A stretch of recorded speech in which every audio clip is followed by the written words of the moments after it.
Hi, my name's Darren Gates. I'm a paediatric intensive care consultant at Alder Children's Hospital. I'm also clinical lead for AI within our innovation hub. I wanted to talk today about the concept of the digital twin and its application to healthcare.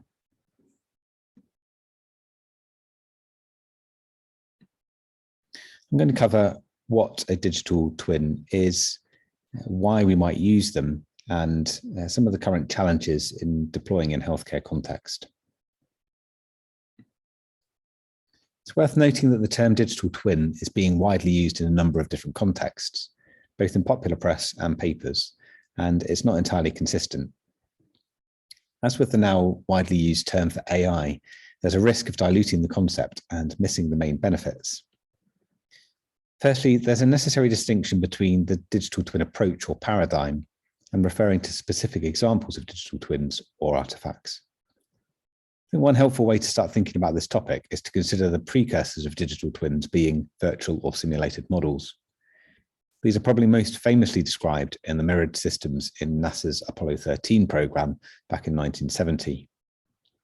As you'll know if you've seen the film, NASA engineers modeled the physical asset in space to simulate the solution to returning the craft back to Earth following an explosion of one of the oxygen tanks. These mirrored systems have subsequently been described as digital shadows or digital phantoms. However, the extension of this concept into the digital twin was really solidified by Michael Greaves and John Vickers when they described the data exchange from physical to virtual and back again. They proposed that an up-to-date simulation of the physical asset through its life cycle would profoundly improve product lifecycle management. Data would move from the real space to the virtual space, with information from modeling and simulation flowing back to the real space and vice versa. This concept clearly allows for close monitoring of the time-varying physical asset, as well as what-if simulation. Many similar models and simulations and extensions into digital twins have followed across industry and aviation, for example. Indeed, it's fueling much of the Industry 4.0 paradigm. It's quite easy to stray back into using the term to describe models or simulations, though. So to clarify, the essential requirement of a digital twin is data exchange allowing continuous, or at least periodic, twinning of the digital physical asset. This capability has been greatly enhanced by IoT developments, as well as progress in machine learning and artificial intelligence. It's worth noting that digital twins are possible due to a cocktail of enabling technologies that themselves are undergoing rapid change and development. So the Internet of Medical Things, machine learning, edge computing, monitoring, cyber physical systems, sensors are rapidly developing, and so the capability of digital twins is also rapidly progressing. I like this particular definition from Baricelli and others, describing a digital twin as more than a simple model or simulation. A digital twin is a living, intelligent, and evolving model, being the virtual counterpart of a physical entity or process. It follows the life cycle of its physical twin to monitor, control, and optimize its processes and functions. It continuously predicts future statuses and allows simulating and testing novel configurations. Apart from comprehensive emulation, the digital twin can uncover information around system description, hidden patterns, and unknown correlations. It clearly requires continual sensing of data from the physical to the virtual and allows interaction with domain experts. It also potentially facilitates interaction between different digital twins. Clearly, they don't have to be autonomous or closed-loop systems. Many indeed require human interaction, particularly when used for simulation. This human in the loop is a way to achieve the virtual to physical connection, thus closing the feedback loop. Fundamentally, then, a digital twin builds a bridge between the physical and digital world, enabling us to understand past and present processes and make predictions for the future. And it's therefore also a powerful communication tool. In healthcare, there are innumerable ways to apply digital twins. I'll quickly outline three. Firstly, there's the system or hospital process level modelling. Simulation and modelling of care delivery processes is indeed nothing new. Back in 2009, there were reportedly already 200,000 journal articles on the subject and 30 appearing each day. Yet, there's been very little adoption. In part, this is because healthcare has many complex socio-technical systems, where changing a small thing in one team can have many unanticipated effects. And partly, I think it's just because as physicians, we don't have many people that understand maths. However, there are many examples of modelling where there's been engagement across engineering teams as well as clinicians. So on the left here, there's an example from Siemens Healthineers. So in Mater Private Hospital in Dublin, they modelled the placement of imaging assets to optimise the use of the MRI and CT. This was primarily a simulation to make specific decisions around development within the hospital, but they do allow for some continuing monitoring of the utilisation of those assets. Similarly, on the right, this is an example from GE Healthcare, who currently advertise their Command Capacity Centre, which can be linked to real-time information to see the effect of adaptable changes such as staffing levels. Obviously, the potential to reflect what's happening in real time in the model, as in the case of a digital twin, can help inform system-level changes, such as overall bed capacity, staffing levels, seniority of staff, etc. In an interesting paper from a collaboration between the Department of Industrial and Systems Engineering, University of Florida, and Mayo Clinic, there is a model of critical care delivery. They incorporate modelling the acuity of patients in an ICU pathway. So leaning into the problem of modelling complex adaptive systems, they modelled the physical environment on an adult ICU. They describe the flow of patients in and out of the intensive care, as well as the process of moving between stable and unstable physiological states. And then they explored the effect of increasing patient acuity on the demands of the system.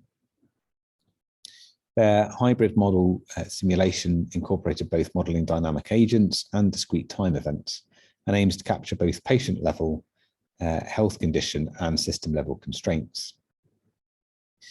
As you can see from the start of that simulation, that was running initially in real time, but one of the capabilities of this modeling technique is that you can then speed up the simulation, as you can see days in the top right-hand corner there flicking through, to help then simulate what might happen in terms of the demand of various resources within the intensive care. So there's medical orders there, there's bed utilisation, and there's utilisation of staff. Clearly, you can then adapt the acuity of patients, so increase the complexity of cases seen and see the modelled effects on utilisation again. One of the weaknesses of this particular model seems to be that they have modelled the physician's interaction, but not the nursing staff, which would have, at least in my experience, a profound effect on the overall utilisation of resources within the intensive care unit. The authors themselves describe this as a first step towards a digital twin, as clearly there's the potential to link input data and parameters to real-time metrics and simulate various effects in order to make system-level changes that can then further be monitored and adapted. The second area of application that I'd like to talk about is the cell or organ level. And the reason to come to this next is that there's also been a fair amount of investment over the last few years into this. So a lot of effort into modelling specific disease processes and organ level simulation, which is perhaps exemplified by the Virtual Physiological Human Programme. So this was a huge collaborative effort across EU starting back in 2007 and has now expanded internationally. It's primarily focused on biological modeling, such as at the cell level, and physical or mechanistic models to predict what might happen. The example here is a paper on computational pipeline to predict cardiotoxicity, where they're using modeling techniques to predict drug binding affinities and rates from simulation of ion channel and drug structure interactions to model drug effects. So they are trying to establish whether a number of different medications will have an effect on the QT interval, and therefore predict what might happen in terms of the rhythm. Much of this work is building from the ground up, so layering mechanistic models to predict how cells or organs behave, both in normality and disease. The grand vision here is to have a collection of models that can then be combined to predict how body systems might behave. But the union of such models still seems relatively far off, and certainly integrating real-time data to move it more towards a digital twin is computationally very heavy. Some of these have reached digital twin level modeling with real-time data such as glycemic control in critical care patients. However, they've yet to achieve proper patient level validation and adoption. One of the significant benefits of digital twins is the ability to combine both the available mechanistic models with statistical inference to create adaptable real-time models that can compensate for problems such as missing parameters in clinical data. Corral, Achero, and colleagues point out in their paper on digital twins for precision cardiology, the mechanistic models are constrained by their premises, so the assumptions and principles, while statistical models are constrained by the observations available, the amount and diversity of data. Combining these approaches is likely to lead to more robust models. One of the examples they give here is that unsupervised machine learning might allow for clustering similar patients and earlier recognition of how they're behaving with respect to previous cases.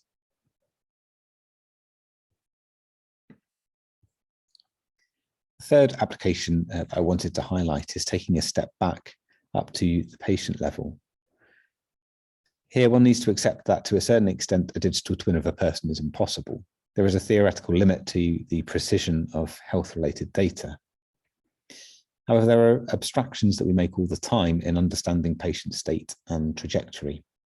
So, for example, when we look at a patient and describe the constellation of signs and symptoms that represent heart failure and or a process of deterioration. The digital twin concept can be overlaid to the task of a physician.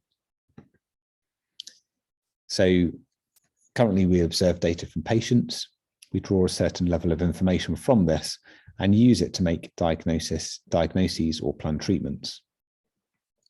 With a virtual representation of this observed data and a suitably complex model to predict a desired outcome, we can potentially simulate different interventions or replay events a number of times to gain a step further up in the data information knowledge hierarchy.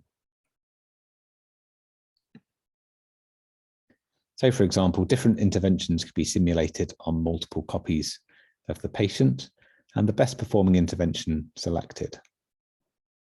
Certain outcomes can also be modeled on a cohort of patients and serve as a way to perform multiple in silico clinical trials prior to any patient level testing. This vision of virtual patients, cohorts, and trials is particularly attractive as inter- and intra-patient variability can be seen and controlled for at the design stage, allowing for better implementation of randomized controlled trials.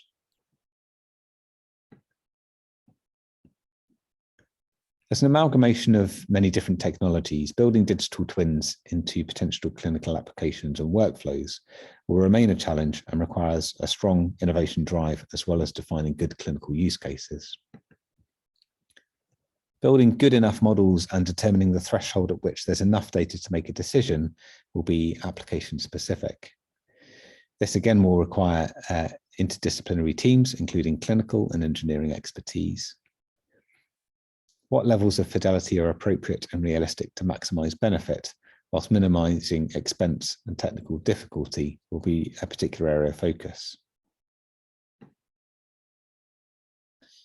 think many of the ethical considerations are similar to other healthcare predictive analytics, including the consent for use of data, quality and validity of predictions, and potential bias. Clearly, modelling needs to be rigorously validated. The ambition for a digital twin to continually update and adjust based on real-time information is a further challenge, and health authorities are already wrestling with the regulatory frameworks for adaptive algorithms. A further unique consideration for the digital twin is the identifiability of data within it. And so some nuanced questions around consent and persistence of data and where that will be stored will be important. However, many of these challenges need to be evaluated against the potential benefits offered to patients, such as better diagnostics, less invasive or inappropriate treatment, faster clinical trials, and greater patient autonomy in the use of their data. Overall, I think the potential for digital twin technology in healthcare is huge. I think the current narrow efforts will proliferate, and there will be a move towards in silico modelling becoming one of the standard tools for diagnosis and treatment. There's clearly going to be an expansion of healthcare data to inform modelling, and this will help us to move away from the one-size-fits-all approach to medicine and open up new opportunities in precision and preventative medicine. We're keen to keep exploring the opportunities in this space, so please do feel free to reach out to me for further discussion. Thanks very much for your time.